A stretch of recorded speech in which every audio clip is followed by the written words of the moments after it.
Kwa sababu hawa vijana ambao wapo kanisani, they are pretenders. And you know, pretenders are more worse than sinners. You know, personally, ngoja nimalize ndugu yangu. Can I clap? The Bible says that don't touch the anointed ones. Hakuna. Unajua hakuna haja ukae na kijana ama mwanaume ambaye kabisa unamwona yupo kanisani kila Jumamosi amebeba Biblia yoenda kuomba. Ni mwimbaji mzuri sana, especially these bass guys, you know. Unapata jamaa kabisa yupo kanisani lakini mienendo yake akiekelea Biblia chini.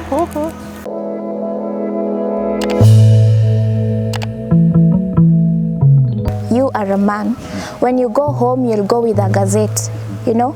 And when, as ladies, when we go home, you know, you have to do a whole shopping for a whole family. But you know, for a man, he's just comfortable and okay with a magazine. Yeah. We are the people who give you the money to do the shopping. No.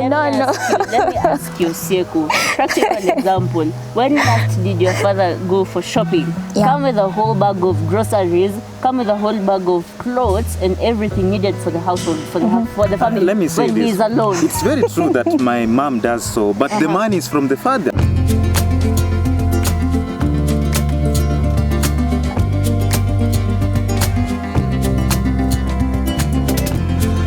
The reason why ladies just sit down and they realize that when they have money, they don't have to look for men. And when men have money, they have to look for numerous ladies, you know, to spend with them money.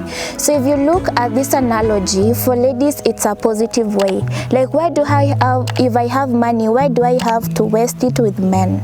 But when men have money, I tell you, and you be in a given situation, maybe you're in marriage and you're a lady who don't have money. Now this man is controlling you. So, you know, he has to go out and, you know, he has Ruth, he has Faith here, and so many other girls. Reason being, he's able to control you with his money. Like, I can manage myself. I don't need a man in my life. Reason being, these people are the same people when we were broke. They were not able even to talk to us. Reason being, we didn't have money. Now that we have it, we are having control over our lives, that you don't have to come into our lives and again start controlling us. The same way you people, when you have money, no, I can do comfortably without a man. Reason being, no, let me just explain myself. Yes. We don't need a man for you to succeed. We need men in our lives to be a shoulder to lean on.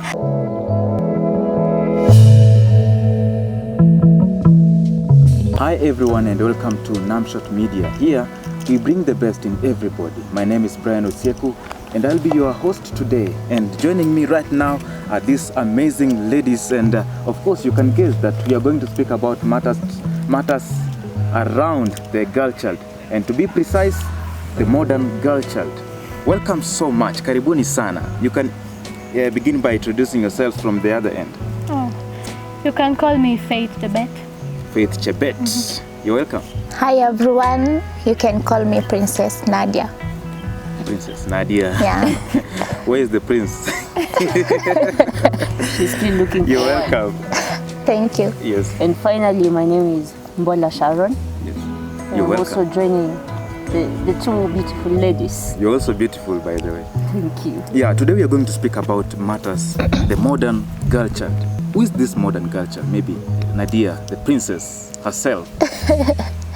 Okay, when we're talking about girl child, and more specifically modern girl child, we will start by first of all knowing who is a girl. Okay. Because all I know is that you may talk about girl child, but who is this girl that we are talking about? So when we're talking about a girl and this modern girl, we start by knowing that it's a biological infant who is a female from infants to the age of around 18. That is early adulthood. Yeah. So we are talking about someone below 18. Yeah, that is from infancy to 18 years. That is early adulthood. Yeah. So that is now the girl. The girl we are talking about here in a modern society. Right. So meaning in this conversation you're just going to dwell on the girls below 18 years. Not specifically below 18 years. We can go as much as 30 years, but it depends on how are we going to look from the girl perspective from the age of 0 to 18 years. That is early adulthood, and then we have to now prolong to now a girl changing to be a woman. Okay. Now you're getting me? Yes. Yeah. So, Mbola Sharon, we are talking about this girl, and many issues are surrounding this girl, and maybe to speak about that, we are talking about the modern girl child. And you know, when you talk about a modern girl child, you're speaking about this girl child in this era of now. We can talk about a century. Yeah. So a little bit about what you're going to talk about is also, when you're talking about the modern girl child, we're going to look at the privileges this girl is getting compared to the era of our parents. Let's say because our parents were around the 19th, 18th century, we're now in the 21st century. So there's so many things that have changed over the time. So when you talk about the modern girl, we're talking about this girl who has gone through the education system. Let's come back to Kenya. We're talking about the Western education that was brought to us. So we're going to compare a little bit of this girl who has gone through the school system and the other woman who went through, the other girl who went through the traditional one. Kidogo tu mzazi wetu wa kitambo na sisi hapa. Yeah. Maybe Faith, is there any difference between this modern girl and the traditional girl? Yeah, there's a difference. As we have already grown up, there are some things have changed. The technology has come up, so obviously everything has changed from how they used to study, to dress, and do their general course at home, and compared to what we are doing right now. Yeah. Nadia, what are these things that I look at a girl or in a lady, then I'll be able to tell that this is now the modern girl which we are talking about right now? Okay, we may talk about education. Let's venture on it first. When we talk about a modern girl, we are talking about how is this girl, when you have to look at her, the dressing code, how she carries herself, how she is able to communicate, how is she able to relate with other people. Because when we go back to the traditional ways of who is a girl, she's one person who is inferior in the society. She don't have a voice to speak out her mind, and she's not able to stand in front of male in a male setting. And in the traditional way, girls were not meant to study. They were meant maybe to go for cause in homes. They were meant to bear children. They were meant to tender at the younger ones. And you know, when we're talking about the modern girl, this is a girl who is modernized. She's able to express herself. She's able to get this education that male are also getting. And so when we talk about a modern girl, she's into the technological world. We are getting girls becoming CEOs in businesses, you know. We're getting girls who are getting into entrepreneurship, and we are getting girls who are venturing into the engineering courses and whatsoever. You're getting me? So when I'm talking about a modern girl, is this girl that I'm talking that she's able to speak out her mind, she's able to stand out of the crowd and really express herself. What is it that the society needs in terms of ladies? Oh, yeah. I get it. And Mbola Sharon, maybe to speak about the same, this modern girl, do you think that now you are fully, you know, empowered, like getting the context of Kenya, for example? Do you think that this girl has really been empowered? I believe everything has two sides.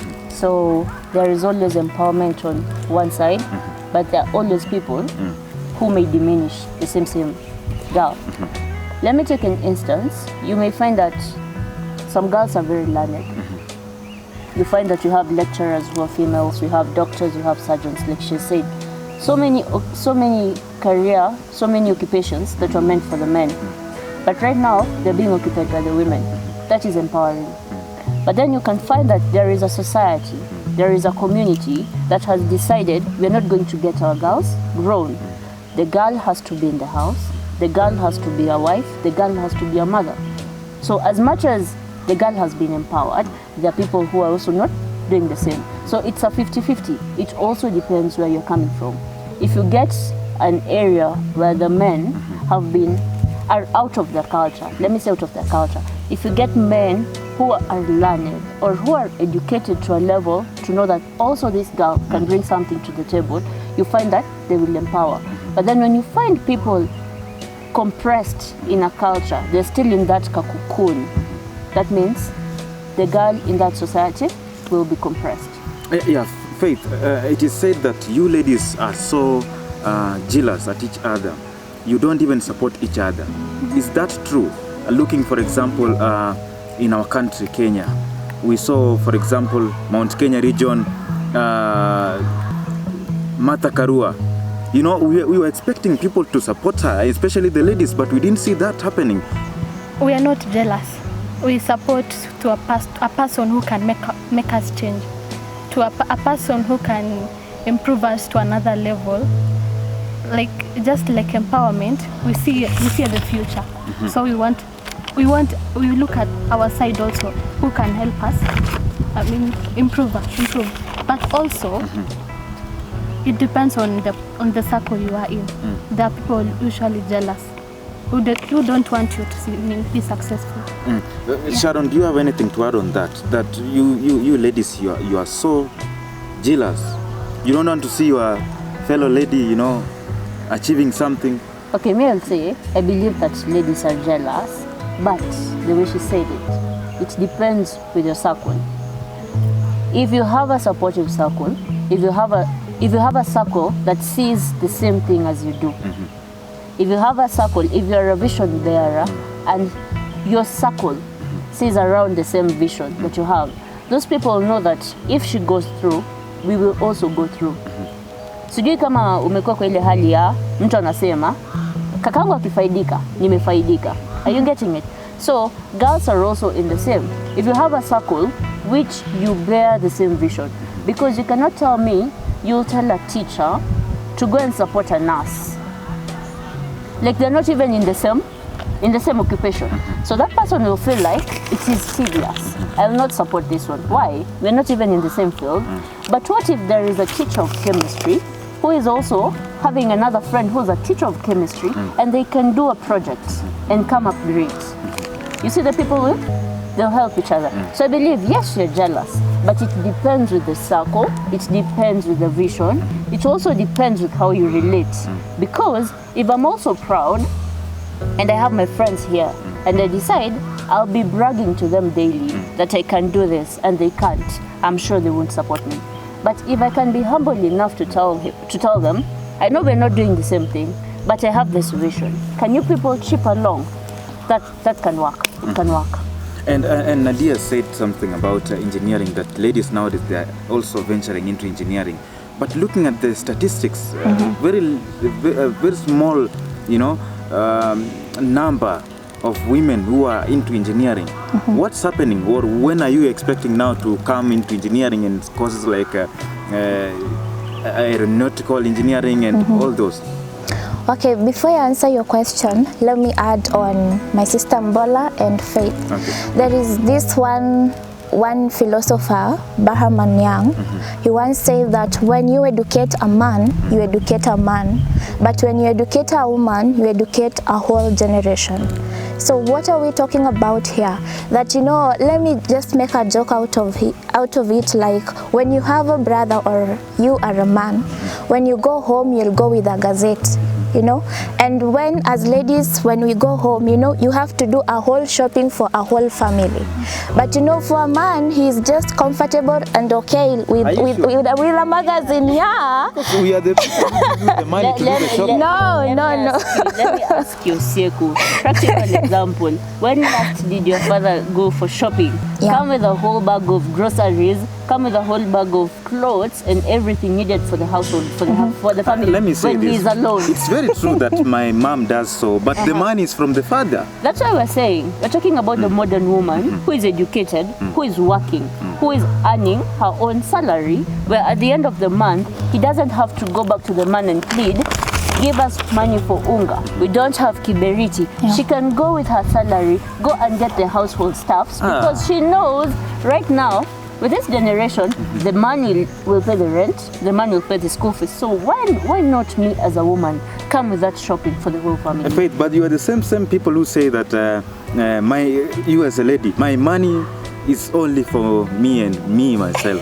But my husband's money is our money. Ours. So, No, let me cut you short. Yes. When a normal lady has to say that her money belongs to hers and the husband's money belongs to all of us, she's totally crazy upstairs. Because all I know out here, if you could ask ladies in our generation, like we're really working out to empower ourselves, to empower our generation, and we're not too much into marriage. That is now what you really have to understand here, because you know, if you meet ladies, when you're talking to them, each and everyone has a different story of a boyfriend, a man. Maybe she was hurt in a relationship, maybe she was moralized in several ways. So if you meet a lady in our generation, she'll be like, I really want to empower myself, I need my own money, you know. If I want to arrange a staycation, maybe to Mombasa or somewhere, I have to use my own money. Because you know, if I depend on this gentleman's money, he'll tell me you're not going for a staycation for this particular holiday. Reason being, maybe he's not ready to give me money. So if I have my own money, then I don't have to depend on a man. So a man's money is not for all of us. It depends on the mentality that you have towards men. That is why ladies they're not developing in a way, because if you sit down and maybe be reasoning that you need a rich guy, then you're very wrong. You need to be a rich person, a rich girl, for you to meet a rich man in a place where you're going to use your money. Are we together? Yeah, basically that means if you really like depend on a man, that means you are giving a control over you. He can control you, he can tell you what to do, everything. But Sharon, don't you think that this issue of you people having money has developed some pride in you people, that nowadays you no longer even respect men? Oh my goodness. Hata niambie ni kama sasa si niko nayo, like No. there is some pride in many ladies. No, I believe people are raised differently. The circumstances also bring about the situation. Because let me give an example. In the traditional way, a woman was supposed to be humble because the man was taking control over everything. I'm not saying right now that the woman should be proud, but right now the woman is also working. We are coming from work at 9. Sisi wote wawili. I guess there should be a mutual respect whereby I'm coming from work at 9 with my hubby. We have just treats. He cannot sit at the sofa set and wait for me to go and cook, wait for me to do laundry. With this era that we are having, we can cost share. You can prepare the ugali, I prepare the mboga. We sit down and eat.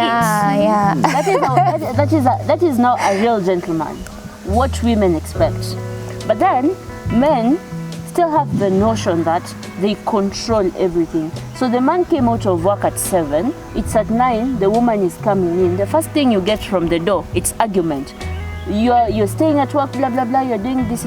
So it becomes an argument. The same woman cannot sit down with a man who is hot-tempered and they come up to a conclusion. So that's what you people call pride, because the woman probably she's tired and then she's come home to an argumentative house. What do you expect of her? I'll not answer. So, then there is this issue whereby you ladies, when you have money, you think that now I don't need a man. But for us, and then there is that notion that men, when they have money, then they think they need more women. But ladies, when they have money, they don't even need a man. Are you guys overdoing this thing, man? No, let me answer you that one. We are not overdoing it. the reason why I'm saying this is me as a lady, if for example I have money. So the reason why ladies just sit down and they realize that when they have money, they don't have to look for men. And when men have money, they have to look for numerous ladies, to spend with them money. So if you look at this analogy, for ladies, it's a positive way. Like, why do I have, if I have money, why do I have to waste it with men? But when men have money, I tell you, and you be in a given situation, maybe you're in marriage and you're a lady who don't have money. Now this man is controlling you. So he has to go out and he has Ruth, he has Faith here, and so many other girls. Reason being, he's able to control you with his money. But I'm here, I'm princess, I have my own money. Like, I can manage myself. I don't need a man in my life. Reason being, these people are the same people when we were broke. They were not able even to talk to us. Reason being, we didn't have money. Now that we have it, we are having control of our lives, that you don't have to come into our lives and again start controlling us. Now it's a way that we are learning that we can also do without men. The same way you people, when you have money, no, I can do comfortably without a man. Reason being, no, no, let me just explain myself. Yes. The reason I'm saying I can do without a man, I'm one girl who've known from my early age that I don't have to ask for a man for a money. For his money, sorry. Like, I have learned, I have learned to stand by my own.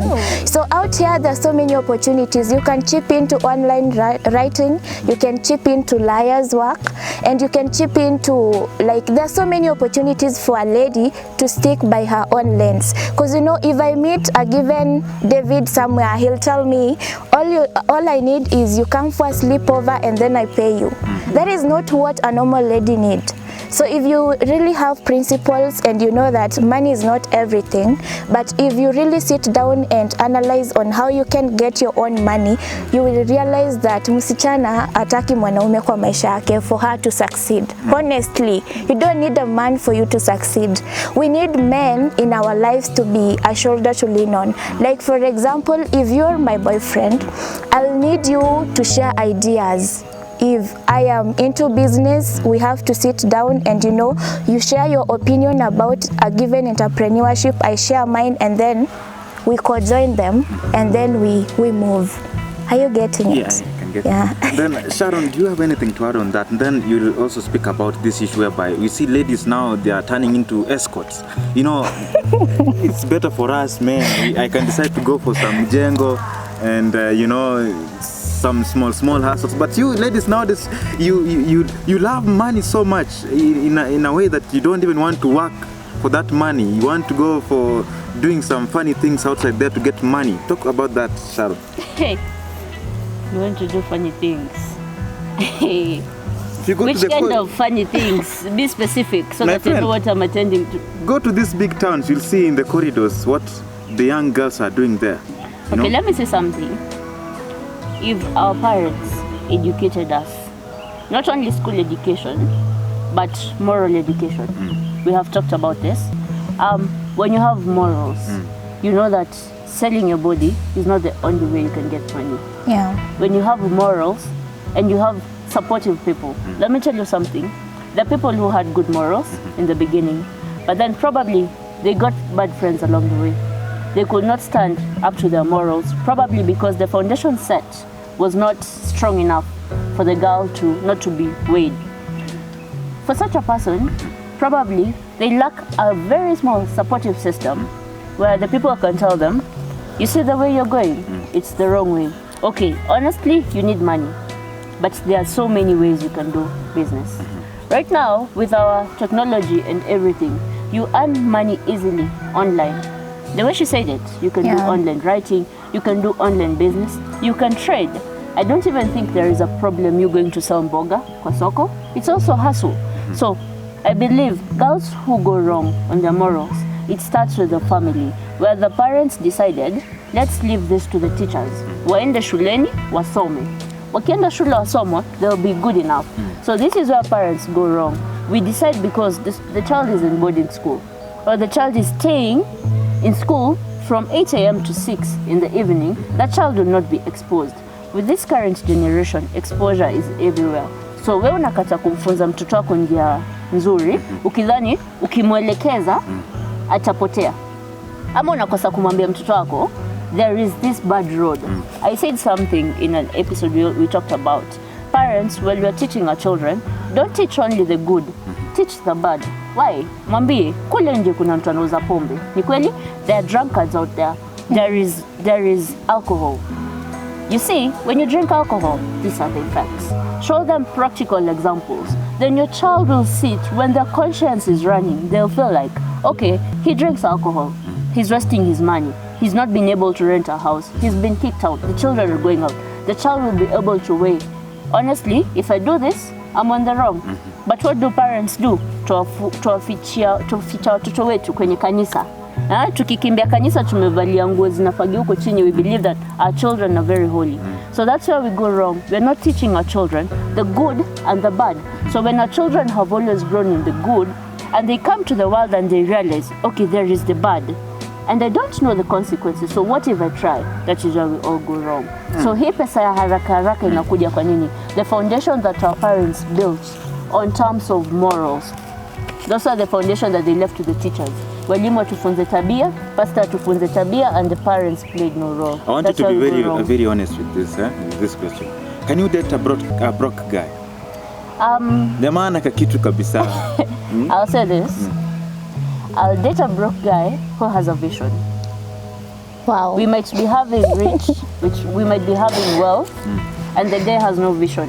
2 months, 3 months, 1 year down the line, we lose everything. And by the way, do you know that people who have visions, listen first. But right now, yes, I might see a man who's very broke and doesn't have a vision, and I decide, for this, let us give a period, a 3, 4, 5 year period, let us grow. And when I mean growing, because he is my man, I'm supposed to brighten, I'm supposed to elevate him in terms of his thinking, in terms of his finances, in terms of his circle of friendship.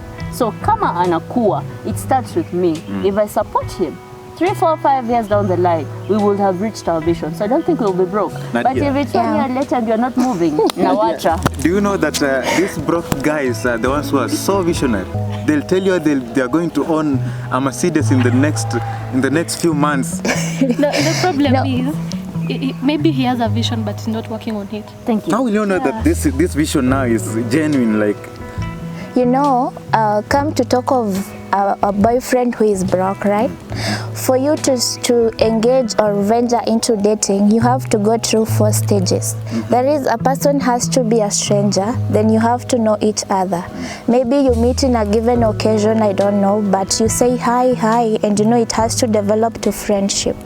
And then after friendship, it has to go to dating and then courtship.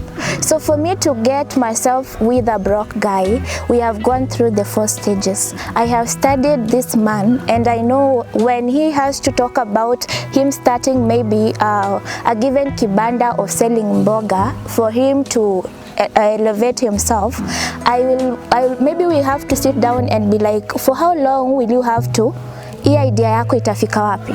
So mwanaume anapokaa chini tukaleta mawazo yetu yote pamoja, alafu unapomwangalia unaona jitihada ya kufanya lile jambo. So we may not say that this guy is broke if akona visions and he's really working towards it. For me as a lady is to support him mentally, physically and psychologically. So and also spiritually, yeah. So tukikaa na huyu broke boyfriend yangu and I'm there supporting him, unajua simpay stress, but akimention anataka kuanza kibanda mboga, ni kwapo I'll chip in to also support you. Maybe nitakuwa nabaki kwa hiyo kibanda au ukienda kufanya kazi nyingine, unanipata? So in that way utapata kila mtu alianzia chini. Hakuna mtu alizaliwa ni tajiri. Kwa hivyo unapojipata kwa mwanaume ambaye hana pesa, usije ukasema kwamba hana pesa hivyo mimi nataka mwenye ni tajiri. Kila mtu alianzia chini. And this broke boyfriend of mine, if I sit down with him na nimtie moyo na nikiona akona jitihada na jitahidi, so this broke boyfriend of mine is going to be a rich boyfriend in future. And the broke guys are also very spiritual, religious. Jamana imba. Look at this guy. I'll say something. As much as we look for the visionary people and we see the input they're putting to get the hard work, if this is a person who's very strong-willed, I believe 2, 3, 4 years down the line, you will be moving. I don't mean progress. Ati leo mlikuwa mnauza kibanda, kesho you're owning Naivas. No. But if you're seeing progress day by day, that is something that is moving. But then if the same person has a vision, but surely he's doing nothing. It's 6 months alisema anafungua biashara ya mboga. Hata hajui soko iko wapi, leave that guy. No, my brother, let me add something. Hakuna haja mimi nipate mwanaume ambaye ni tajiri. Lakini kila siku inapofika siku ya Ijumaa, mwanaume ananiambia tuende tukajivinjari, tuende club. Unanipata upo hivyo. Mwanaume ni tajiri lakini hajui kutumia pesa zake, na yupo huyu maskini ambaye anajua mimi kabisa lazima nijitahidi, lazima kabisa nijue nataka nini kwa hii maisha. Hivyo utapata mwanaume ni tajiri lakini akili zake kidogo hazipo, na utapata mwanaume yupo maskini kabisa lakini umpe miaka 2, 3 utampata ndo huyo ako na gari, ako na shamba lake na amejenga. Hivyo tunafaa kuelewa kwamba kila mtu ako na kesho yake, na huyu kama huyu mwanaume wako ana tu pesa, wewe mpe time alafu muelewe, na unapomwona kuna visions zake kidogo mpe support. Naona tamani sana tu watu wote hizi mnavyoongea hapa, mnaongea vizuri sana. Let us speak about something. Amezungumzia kitu smart sana hapo, and there is this other issue of you know, my dress my choice. Siku hizi mnavaa vitu tunaangalia tunasema hey ladies, come on, my dress my yani what went wrong Sharon? Faye, what's up? Siku hizi mnavaa vitu tunashangaa. Hey. Maybe naweza sema ni vile mtu amelelewa. Sasa unajua ukilelewa na wazazi wakuelezi ukivaa hivi ni mbaya, ukivaa hivyo, wanatoka nje wanaona watu wanavaa hivyo wanaendelea kuvaa hivyo. Like si poa, lakini sasa hawajaelezwa, hawajafunzwa usupposed kufanya hivyo. Unasemaje Sharon? Nasema hivi, my dress my choice. This one is a very critical area. Sana anatoka tao, anaenda kwa kijiji huko. Wewe wenye amevaa. I would have said material. Mababu wanasema oi. I would have said material iliwaishia katikati. But then I will say girls, we are overdoing it. Yeah. And when I mean we are overdoing it is we have the freedom of choice. It's very there. Kitambo, there used to be instances where women used to be wanatolewa manguo wakati you're very indecent in the society. Yeah. But I believe at this era you will not do that to the same girl. Yeah. It will be harassment. Yeah. So I would say girls are becoming extremists in matters fashion. Peer pressure might be pulling some people kuvalia ambavyo sio kupenda kwao, but because peer pressure, everyone is wearing a certain kind of designer, mnavalia designer, mnavalia whatever the trending things. It is whatever is pushing people. Sana people, when you talk about, I feel like our whole topic has been more of morals. I believe your morals, you are taught, ukasimamishwa mamako akakwambia kanisani uko ukivalia nguo fulani na fulani na fulani, lakini ukafika hapa shule the foundation was not deeply put. Nasema foundation, mnajua mpaka nyumba, when the houses are not built very well, at some point itakuja break. We have been having so many cases, so it's the same thing to a human. Where our foundation is not very strong on our morals, on our basics, on our principles. Now, when it comes to clothing, unashawishiwa wewe and your own principles decide, I can do this. So girls are becoming extremists in matters fashion. We are becoming extremists in matters trending. We are forgetting that we are selling a bad picture of ourselves. So mimi nitasema openly hapa sitatetea mtu, but we are honestly selling a very bad picture of ourselves. Do you have anything to add on that? That's in a second. Kwa nguo yangu, chaguo langu, mimi naweza sema kwamba tunapozungumzia huyu msichana ambaye ni modern, at times we judge these girls in so many ways, but tukiangalia pressure iko huko nje, tuseme acha niongelelee kwanza kimasomo, niongelelee na dating. Ukiwa in a situation maybe mtu yatoka Nairobi akikuja ushago amevaa longi, wanipata. Sasa anapofika pale nyumbani kuna ule msichana amefunzwa kwamba ukivaa dera hiyo ni that is a very decent dress, you know. Na kuna huyu mwenye amekuja kutoka Nairobi amekwambia kwamba mamake akimwona vile ama babake anaona yupo sawa. Hivyo anapofika pale nyumbani tuseme bara, anabadilisha mawazo ya yule mwingine kwamba kama mimi naambiwa nivaa hivi na kuna mwenye wavaa vile, anaona ni kama kidogo yakaziwa. Alafu pia tukizungumzia kuvaa vibaya ni kuvaa unaacha sehemu yako ya mwili inaonekana, it's too explosive. So tunapoongelelea vile in terms of dating and our men out here, utapata nimevaa vizuri na napenda dera yangu, alafu kidogo nguo nikivaa inafika chini ya magoti. But huyu kijana ambaye nipo naye anapokuwa akiniangalia anaona kidogo sipo sawa. Niko kienyeji Pro Max. Hivyo ataenda atafute mwingine mwenye anavaa buti jamani. Atatafuta huyo. Hasa mimi wasichana wengi wanapoona vile watakuwa tempted to change their dressing code for them to chip into this guy's mentality. So tunapo judge wasichana tunafaa kujua ni kipi kilichangia msichana kuvaa vile anavaa. So if you have a boyfriend and is too much into TikTok and you know huko utapata wasichana wamevaa wako nusu uchi, alafu unajua kipenzi chako cha roho kiko pale na akimwangalia anasema msichana kweli kaumbika.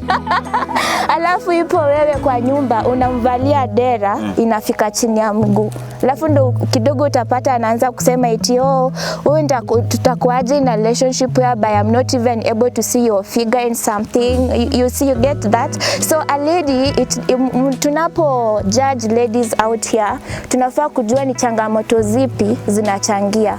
Yeah. As we're almost coming to an end of this conversation, let us also think about this. Nowadays it is said that you love the bad boys. Wale moja mwenye ni bad boys, hao ndio mnaenda huko kabisa. This jamaa mwenye ametulia.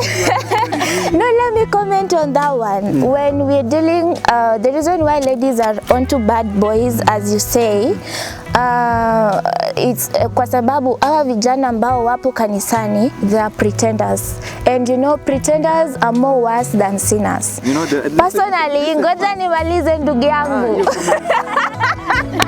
Can I clap? The Bible says that don't touch the anointed ones. Hakuna. Unajua hakuna haja ukae na kijana ama mwanaume ambaye kabisa unamuona yupo kanisani kila Jumamosi amebeba Biblia yoenda kuomba. Ni mwimbaji mzuri sana, especially these bass guys, you know. Unapata jamaa kabisa yupo kanisani lakini mienendo yake akiekelea Biblia chini. Uwezi tamani kusikia story zake. So personally hata mimi ukiweza niuliza unaweza kubali kudate mwanaume ambaye yupo kanisani, nitasema hapana. So I better get a man who is maybe into the world ama ni akamlevia, sitaki kujua, lakini unajua hao walevi they are not too much into pretending. But kuna huyu mwenye yaenda kanisa kila Sabato alafu akienda kwaya mahali akona mshikaji mwingine pale, akienda kuhubiri mahali kwengine ako. Sasa utasikia yeye ni mwanaume, ukisikia stories zake in terms of unamjua kama mwanaume waenda kanisa, lakini huku nje anajulikana kama ni mwanaume ambaye ni malaya. Sasa bad boys ni the reason mbona tunakubali bad boys kwa sababu huyu bad boy afichi tabia zake. Zipo tu wazi. Utajua kwamba huyu ikifika kila Friday ataenda club. Hasa ni vizuri ukajua huyu mtu mwenye tabia zake ameziweka wazi, itakuwa ni vizuri kumold back. Una get? Yeah. Sema better the devil you know than the one you don't. Yeah. Better? Don't you know than the angel you don't know. But you can also know the angel. I'll finish like this. Mbona mnaoita bad boys? Probably wanafanya vitu zenye ampendi. Those people are charismatic. You call them bad boys because they know how to tap into a girl's heart. Ni sawa ni player, lakini anajua Faye loves this, Faye loves flowers. I'll take flowers to Faye. Nadia loves this, anapenda outings. I'll take her outings. They have already studied the nature of the girl and they realize this is what the girl knows. Lakini vijana wetu pale kanisani anashinda pale kwaya. Morning. Akimaliza kwaya anaingia kupiga gitaa. Unamwambia can I see you for a minute? No, niko na fellowship. So you're not even creating violence. You're not even creating time for that woman that you want to spend your life with or to date or to do whatever. Wewe unataka kushinda kanisani, ndio uthani pale kanisani, that's why you'll mingle, that's why you'll know her behavior. It doesn't happen like that. Lakini let us put it, we need to put this right, that si wote wenye wanaenda church by then wabaya. 90% ni wameficha tabia zao. Sema, the wolf inside the sheepskin. Wamevalia ngozi ya kondoo. Naam.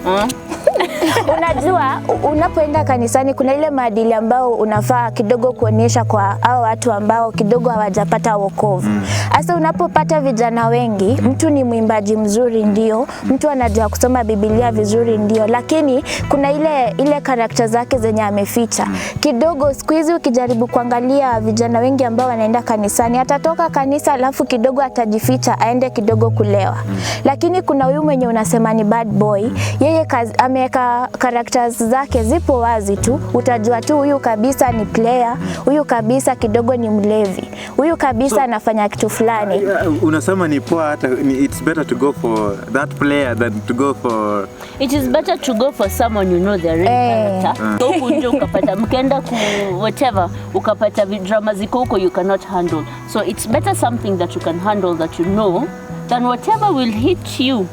Itakupiga slap out away recover. Ndio utasikia watu wakisema men are also this yes. Unapata they tend to judge you more. Yeah. They will judge you like they think they are good. Sasa ukikuja like they are trying to know you. Unawaambia mimi nafanya hivi, wanasema like wanaona aje. Ati mimi nikitoka church naenda kulala. Kwa nini unafaa kushinda church? Na yeye mwenyewe akimaliza hiyo church atatoka atakuwa na ule msichana mama nani? Mama ntilie huyo. So they judge guys, you must come back by. Easy share because of time, Nadhani we'll just have to end this here. But what do you have to tell the ladies outside there? They are watching us right now and you know, tumezungumzia stories nyingi hapa hivi. What can you tell them? In short, I can say be you, but also remember the morals ulifunzwa nyumbani, hivyo just be good. Nadia? Na mimi naweza kumwambia msichana ambaye ananitazama pale nyumbani ama popote pale kwamba being a lady is something very nice. It's like a jewel, being a lady. But you should consider your morals. You should consider how you handle yourself. You should really yearn to try something that usikae umekuwa limited under female chauvinism in a way. So kama we ni msichana uko pale nyumbani na maybe umeambiwa kitu fulani fanya teaching na unataka kufanya nursing, unataka kufanya engineering, just try something new. Huku nje the society needs ladies who are more empowered. Ya jaribu, usikae pale nyumbani wewe unataka kuzaa, unakaa pale nyumbani unataka kuchunga watoto, hapana. Pia wewe jaribu kidogo, waambie hata wewe uko na equal chances kama yule kijana, kama yule mwanaume. Na being a lady doesn't mean that we are too much into getting babies, getting married or so forth. Being a lady, you can do something extraordinary as long as you believe in yourself and you trust that I as a lady, I am destined to grow and to speak out and to be a lady of substance out here. Yeah. Sharon. Talk to the ladies outside there. The modern lady, the traditional lady. Times are changing. Things are growing. So many things are happening. It's up to you. You have a course to take. You have a life to live. Usijifungie, but don't be an extremist. Live according to your means. Don't find yourself on the wrong trying to impress people. Love yourself, be you. And the first thing about being a lady, once you appreciate yourself, once you're true to yourself, everybody, everything around you will revolve around greatness. Asanteni sana kwa kuja by the way. I'm so glad that you could come by the way. Thank Thank you so much. You'll have to come back, by the way. We must do part 2 of this. Thank you for watching. This is Nam Shots. We are bringing the best in everybody. I'm Brian Osieku. Make sure that you subscribe, you share, and you also like this channel so that you can get the new content and fresh from our team. My name is Brian Osieku. Thank you for watching. Goodbye.